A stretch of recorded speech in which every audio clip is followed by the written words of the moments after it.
That was yesterday. Just for special people. That's what she said when I asked about the date of my adopted daughter's wedding. Not, oh, sorry, we meant to invite you. Not, it was small, just City Hall. Not even a guilty silence. Just a smirk, a shrug, and that sentence like a butcher's knife. I was rinsing out my coffee cup at the time, nothing dramatic. No teacups shattered. No chairs kicked over. I stood there, holding that mug like a fool, staring at the same girl I taught to ride a bike when she was 6. Who sobbed into my shirt when her hamster died. Who used to leave me crayon drawings that said, "Best Dad," taped to the fridge. Just for special people, she said again, this time softer, as if I was the one not understanding. I set the mug down and said, "I see." That was it. I didn't press. Didn't cry. I just walked past her in the hallway. She was still tapping away on her phone. No shame, no explanation. Just scrolling. Like I was background noise. That's the thing no one tells you about fatherhood when the child isn't yours by blood. There is no safety net for heartbreak. You give, and you give, and you pray the foundation will hold. But when they decide to remove you from their life story, it's like you never existed at all.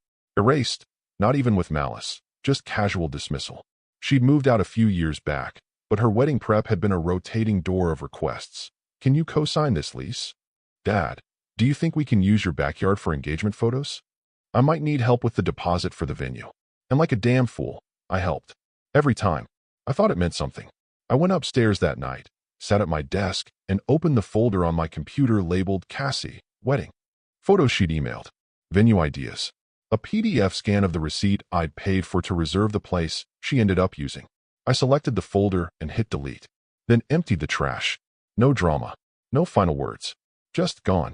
By the way, if you're listening to this and find yourself even slightly holding your breath, consider subscribing. Over 90% of you don't, and honestly, it helps our small team keep doing this. And believe me, some of these stories, they deserve to be heard. Especially the ones people like to pretend never happened. Back to it. The funny part?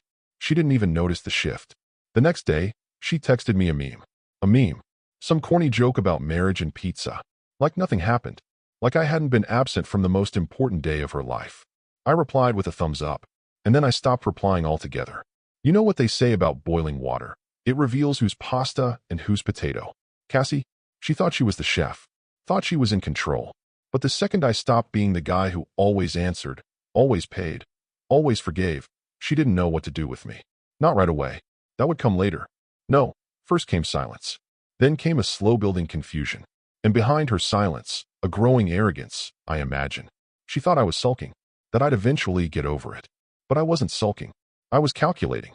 She didn't know that while she was out celebrating her little special people moment, I was sitting in front of an old metal lockbox at the back of my closet, where every check stub, every tuition statement, every lease agreement was stored. Paper trail proof of exactly who made her independent life possible. She didn't know I had a spreadsheet titled Cassie Finances, Support Schedule. She didn't know I'd already added a tab called Closure. And she sure as hell didn't know I had absolutely no intention of continuing to finance someone who could look me in the eye and say I wasn't special enough to attend her wedding. That night, I poured a whiskey, sat back, and finally, let the anger slide off me like a coat I didn't need anymore. I'd spent 20 years wrapped in it. It was time to let it go. Not for peace, not for healing, but because I had a better use for the silence that was coming next. The house was too quiet. It usually is, but that night it felt surgical, like the silence of a hospital wing after visiting hours. I sat in my office, lights off except for the lamp over my desk, and stared at the wall of photos. Cassie at 5, gap-toothed and proud, holding up her first report card. Cassie in middle school, arm in a cast with a big grin and a Sharpie in her good hand. Cassie standing on the porch of her freshman dorm, hugging me like she wasn't sure if she should be excited or afraid. There was one of the two of us at a father-daughter breakfast. She'd made me a paper tie, wrote #OneDad on it in glitter. I kept it. It's still in the bottom drawer. I didn't cry. I didn't feel like crying. I felt displaced. Like I'd been evicted from a life I built. I wasn't her father. I was a subscription service she forgot to cancel. I turned to the laptop. The screen blinked on to a spreadsheet I hadn't closed, her financials. Every payment I'd made since she turned 18 was documented there. Not because I didn't trust her, but because I'd always believed that when she succeeded, I'd be proud knowing I helped build the launch pad. $1,200, rent. $3,500, University, Term 1. $1,100. Textbooks and supplies. $850. Car insurance. $2,000. Wedding deposit. Venue, non-refundable. The numbers blurred. I blinked. Then, I opened a folder I hadn't touched in years. It was titled Contingency, Account Closure. I made it when she was 15, right after the first time her biological mother resurfaced. A thin, manipulative woman who floated in every few years like an oil slick, dropped a few poisonous words, then vanished again. Cassie had cried for her once. I remember standing outside her bedroom door, hearing her sob. She doesn't even know me. And I almost went in. Almost. But I didn't. Because part of me already knew, one day, she would choose that woman. Not out of logic. Not out of love. But out of blood. Because people crave origin stories more than they crave stability. I stared at that folder now. Inside it. Every banking detail linked to her. Every auto payment. Every account I'd created in her name. It had a plan for shutting everything down. Not out of spite. Out of clarity. My therapist once said that people reveal your value in the roles they assign to you. I had always thought I was dad.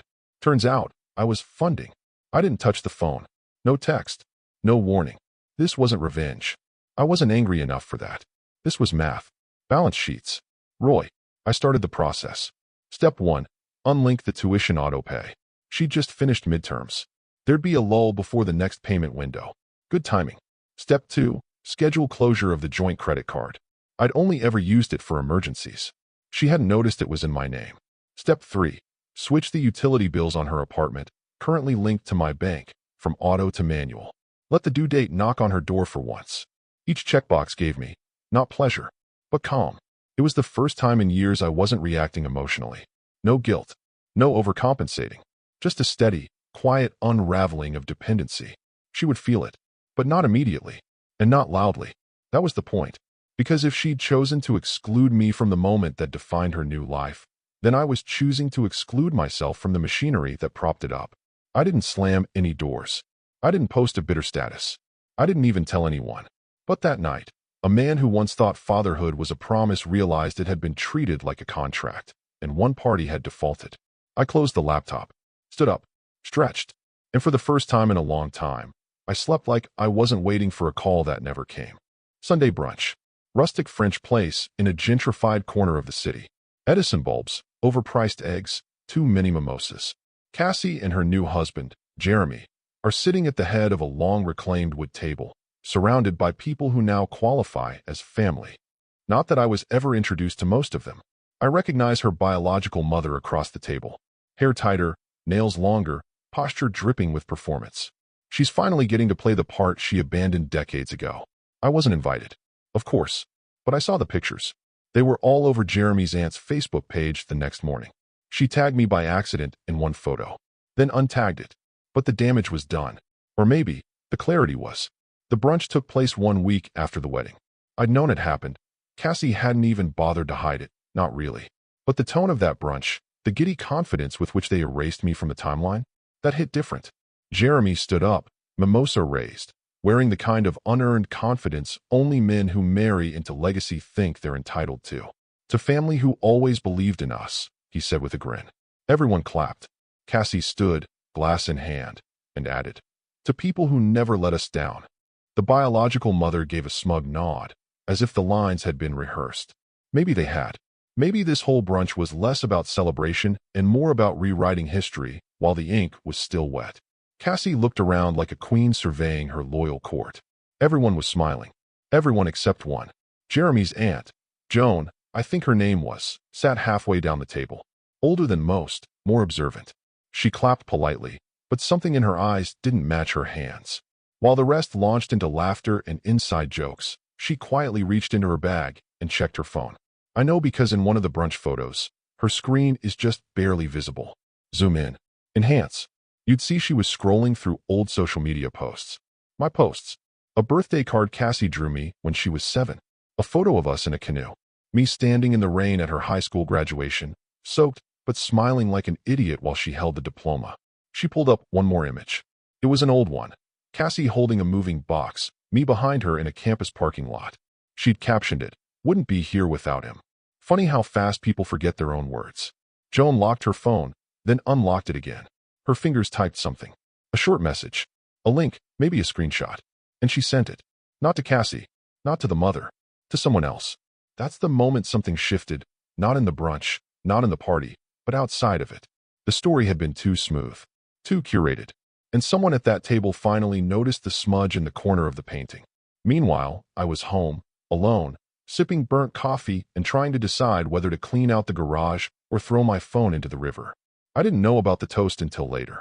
Didn't hear the words in real time. But I felt them. In the way Cassie didn't text. In the silence from a girl who used to call me every Sunday like it was tradition. I was her Sunday tradition. Now I was a redacted paragraph in a memoir she rewrote with a different father. I didn't rage. I didn't fume. But I did stand up. Walked into the living room. Took down the photo of us from her high school graduation and flipped it over. On the back, in her handwriting, was a message.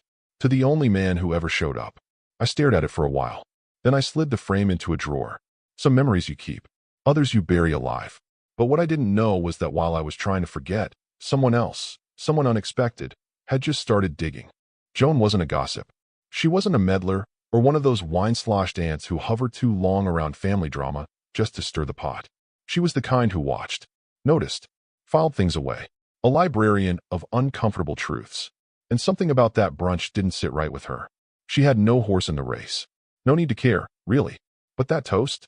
That moment Cassie laughed and raised her glass. To people who never let us down, it triggered something. Not a memory. More like a question that had been quietly pacing in the back of her mind, waiting for a crack in the noise.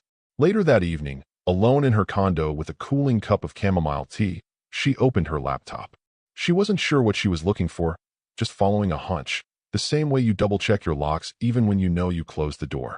She pulled up Cassie's old Facebook albums, still public, surprisingly. People always forget to lock the attic of their digital life. One album stood out, Best Dad Ever Red Heart. It was from years ago. Photos of Cassie with a man Joan hadn't seen mentioned once that entire wedding weekend. A man she assumed was deceased. Or estranged. Or maybe, out of the picture, in that vague way people use when they don't want to explain. But he wasn't just in the picture. He was the picture. One photo after another. Him holding her handlebars as she learned to ride.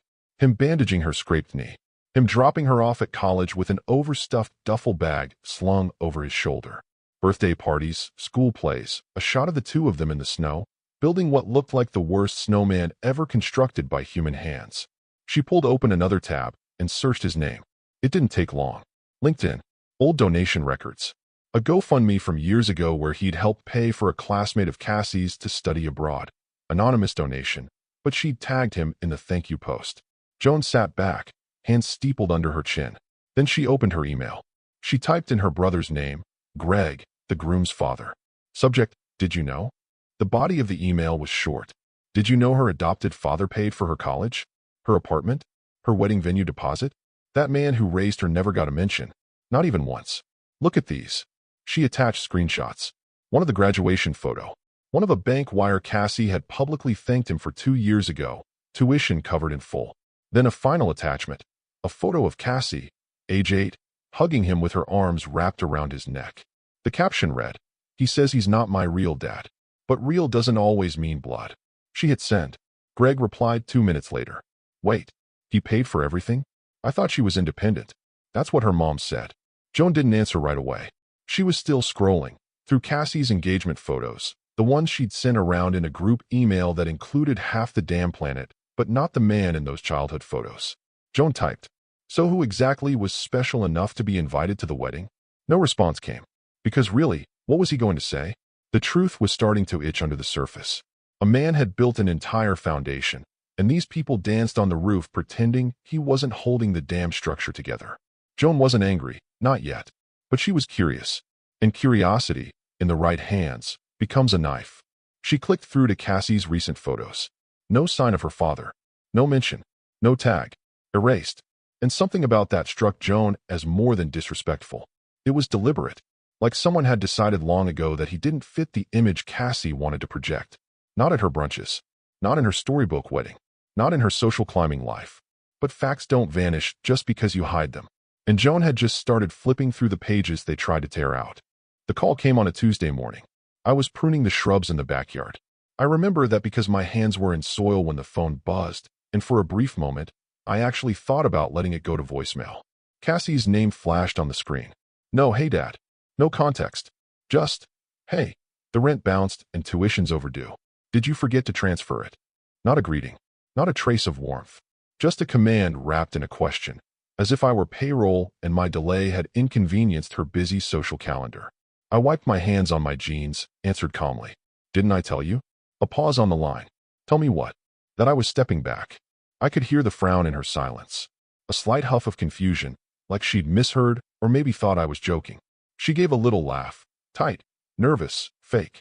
Okay, but seriously, the rent's past due and the tuition portal's giving me a deadline countdown.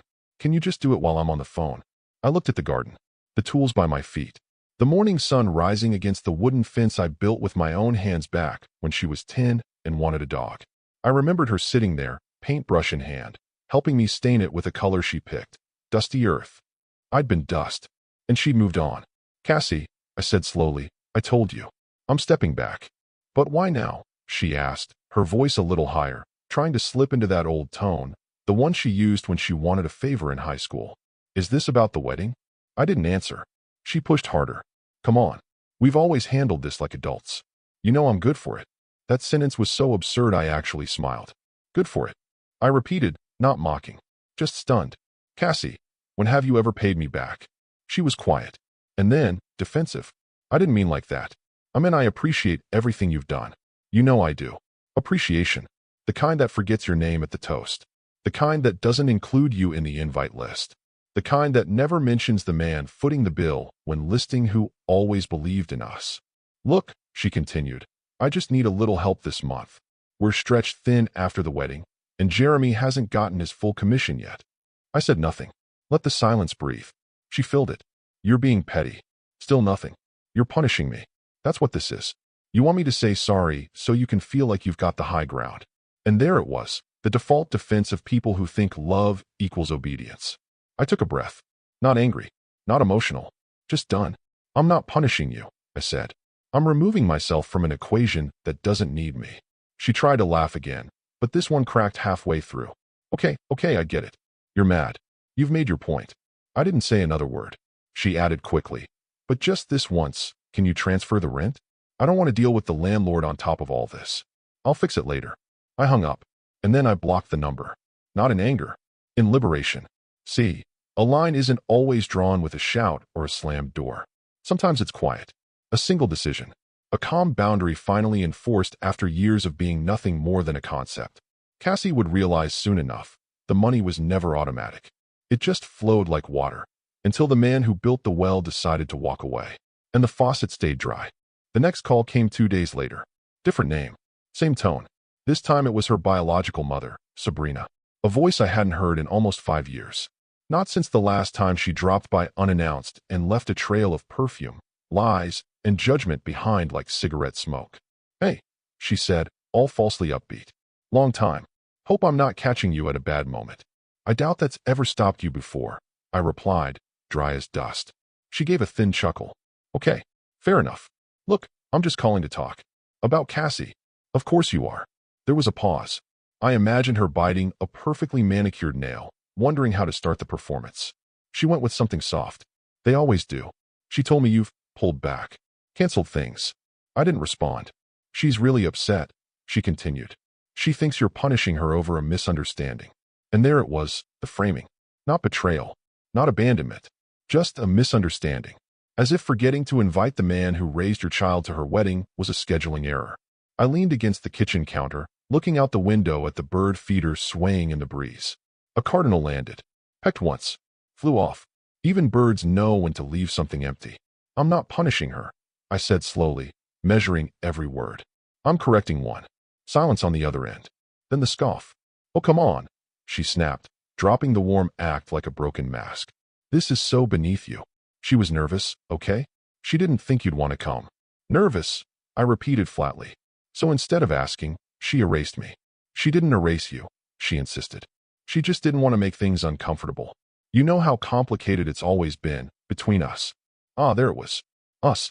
The hidden grudge finally poking its head out. This isn't about us, I said. This is about her rewriting her life without the one person who never left. She's young, Sabrina said, suddenly sliding into maternal defense. She makes mistakes. You're the adult. You're supposed to rise above it. No, I said. I already rose above it. For 2 decades, I financed, supported, raised, guided, protected, and carried her through every stage of her life. She made a choice. So did I. She's your daughter. She's your daughter too, I said. But you didn't pay for her degree. You didn't stay up all night when she had bronchitis at 7. You didn't sell your boat so she could do summer school abroad. You just showed up when it was convenient. And now you get to sit at the wedding table. You're bitter. No, I said. I'm done. That ended the call. She didn't say goodbye. She didn't hang up in anger. Just quiet, unsettled static, and then nothing. That evening, I sat down at the dining room table with a legal pad and a laptop. The automatic payments? Canceled. The utilities? Unlinked. The tuition account? Disconnected. The backup emergency card? Removed. Her gym membership, her student union dues, the Amazon Prime account she used under my name. Gone, gone, gone. I moved through each step not with glee, not with malice, but with an eerie kind of calm. Like deleting an app you haven't used in years. No emotional residue. Just quiet satisfaction. And the whole time, I kept picturing that brunch. Cassie's glass raised, her eyes lit, laughing about people who never let us down. Maybe she believed it. Maybe she convinced herself that I wasn't family, that I was logistics. Well, logistics are cancelable. And for the first time in her life, she was about to learn the difference between unconditional love and unconditional access. It started small. A decline card at the campus bookstore. Cassie barely noticed, just assumed it was the machine acting up. She used a different one, paid, and moved on. But then her gym key fob blinked red instead of green. The receptionist smiled awkwardly. Your account's showing a payment issue. Probably just a billing error. Cassie shrugged it off. She was newly married, still glowing from the wedding, still high on the illusion that adulthood was just freedom with better lighting. Her husband, Jeremy, hadn't noticed either. He was too busy trying to hit sales quotas to qualify for that elusive bonus he kept promising would level them up. Then came the email from her university's billing office. Subject: action required, tuition unpaid. She clicked it, skimmed past the bold text. Her loan portal, which she never really understood because she never really had to, now showed a balance due of $12,750. Payment pending. Enrollment flagged. That was when the first hint of panic cracked through her nonchalance. She called the student financial office. Got bounced around. They confirmed. The automatic sponsor payment on file had been removed. She redialed. Called her mom. No answer. Called Jeremy. He picked up. Hey babe, what's up? There's something weird with school stuff. And my card. And I got a weird message from the landlord this morning. Jeremy paused. What kind of message? He said rent bounced. Bounced, he repeated. But I thought your dad. She went quiet. Cassie, he said, sharper now. I thought you said your dad had this. Her voice dropped. He always did. Jeremy sighed. Okay, well, call him. Get it sorted. We'll figure it out. They got in the car and drove to my house. I wasn't there. Or maybe I was. But the lights were off, and I didn't answer the bell. Or the knock. Or the second knock. Jeremy even tried the door handle. Locked. Solid. They left. Back at their apartment, Cassie tried her bank card again. Declined. She checked the tuition portal. Still unpaid. The door buzzed. It was the landlord. Hi, Cassie. Sorry to drop in, but we haven't received rent. Just wanted to check if everything's okay. She smiled weakly. Yeah. Just a banking mix-up. I'll handle it today. All right, he said, unconvinced.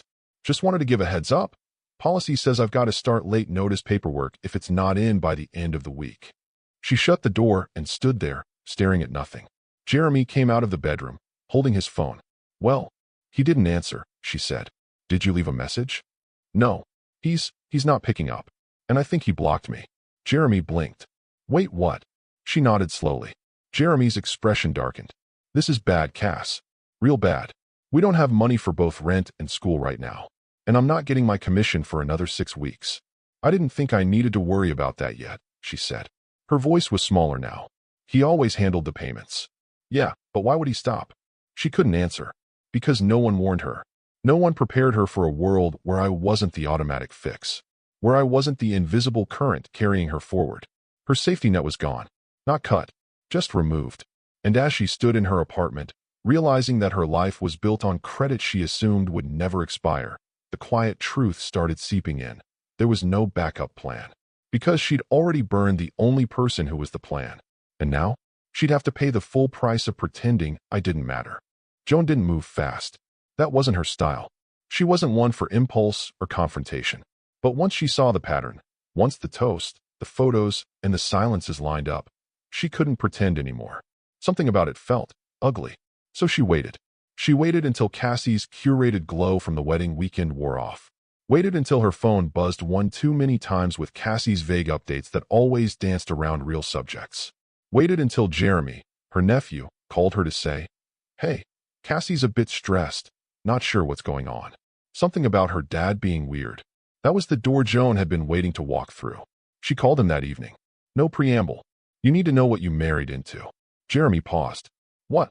Joan was in her den, reading glasses low on her nose, documents open on the table like she was preparing for court. She'd done her homework. Screenshots, email printouts, old social media posts. Dates matched. Bank wire confirmations. Even a thank you post Cassie wrote her senior year of college. Wouldn't have made it without Dad's help. Grateful beyond words. Joan's voice stayed calm. Matter of fact. No accusation. Just truth. Her adoptive father paid her college tuition. All of it. In cash. He paid her rent. Years of it.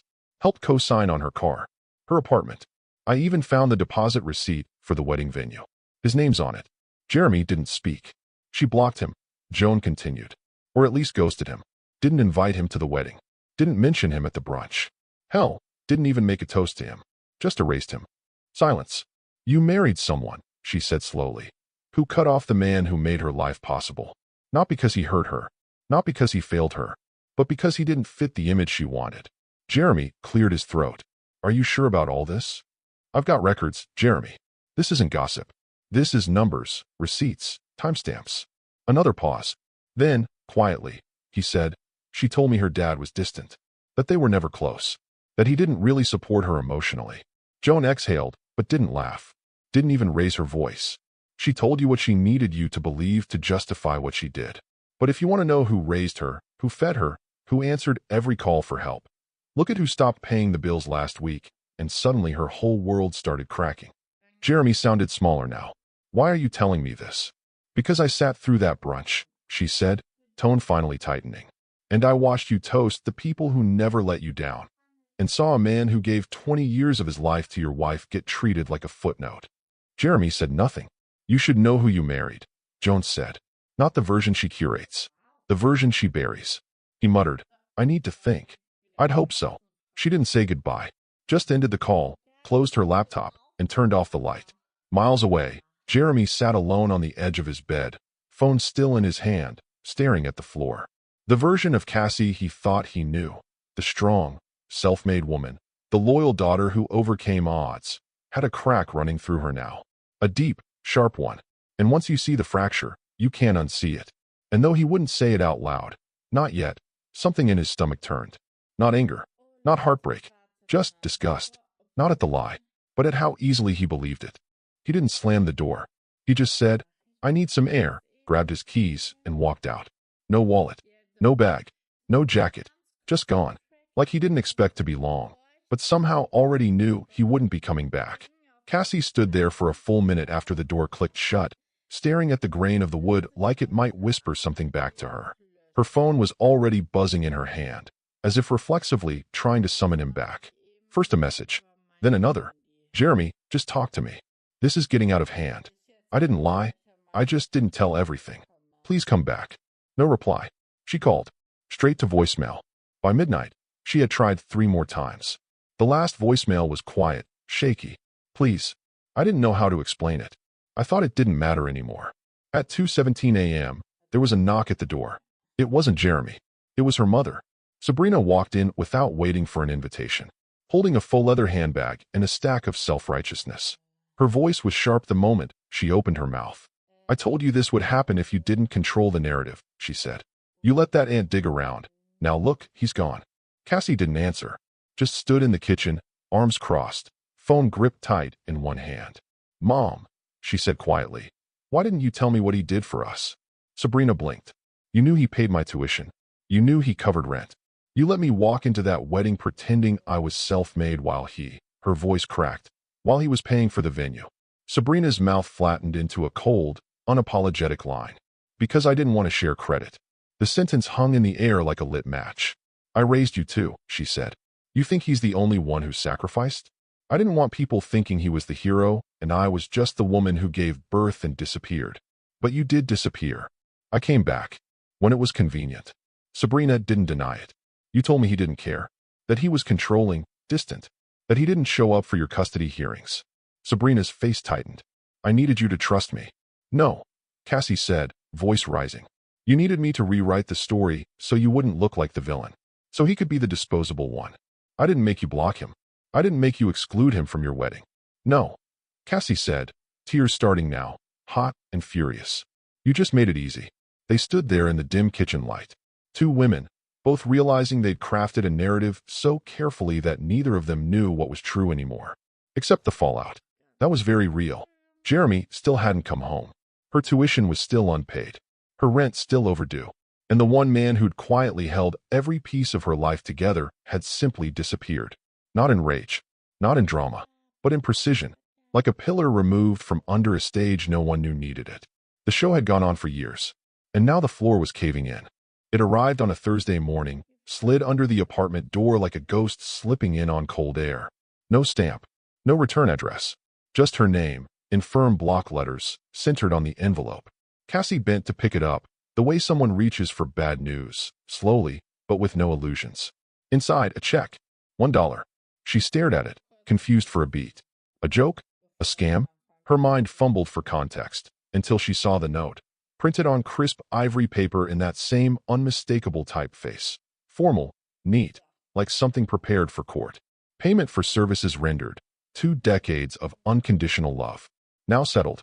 There was no signature, just a logo at the bottom, understated but impossible to ignore. The Forgotten Parent Fund, established in honor of those who gave everything, and were thanked with silence. She read it twice, then again, and again, until the hallway around her began to tilt. She dropped to the floor, knees folding like a marionette with its strings cut. The check fluttered down beside her. The letter stayed clenched in her hand, fingers digging creases into the paper as if trying to tear it without tearing it. She didn't sob, not at first, just sat there, mouth open, gasping through the weight of a grief she hadn't earned the right to avoid. It was so deliberate, so impossibly calm. He hadn't just walked away.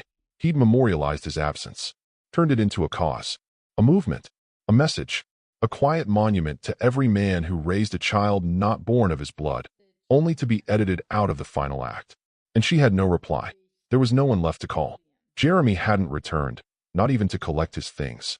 The fridge buzzed louder than the phone, which hadn't rung since Sunday. Her mother had gone silent too, no advice left to give. No script to read from now that the audience was gone.